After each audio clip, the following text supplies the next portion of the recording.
Cette visite a été aussi intéressante pour l'échange entre les parlementaires européens et les différents interlocuteurs que je leur ai permis de rencontrer, que pour l'échange entre nous, parlementaires européens, sur la réalité de nos situations, sur la manière dont nos pays appréhendaient le problème et sur la nécessité, au moins dans les deux grands groupes politiques, de faire bouger les lignes pour qu'il y ait une vraie prise en compte de la problématique telle qu'elle se pose quand on la vit sur le territoire. La directive Habitat, elle a 40 ans.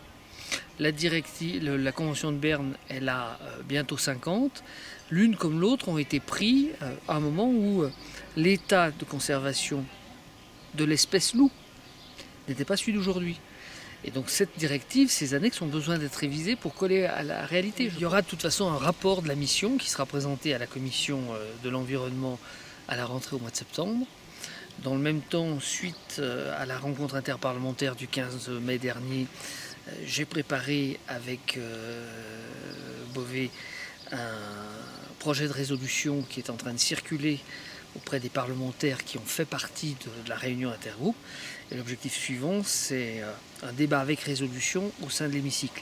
Ça, c'est la partie visible de l'iceberg. La partie invisible de l'iceberg, c'est le travail qu'on va engager maintenant avec la direction concernée et notamment avec le directeur général. Parce que j'ai rencontré la personne qui s'occupe du loup, qui est un Italien du Sud, et qui est celui qui a mis dans le discours de Vella que le loup pouvait créer du tourisme et des loisirs. Ce monsieur est complètement déconnecté des réalités, pourtant c'était jusque-là celui qui soufflait à l'oreille du commissaire. Eh bien nous allons souffler un autre bruit de fond qui soit le bruit du réalisme.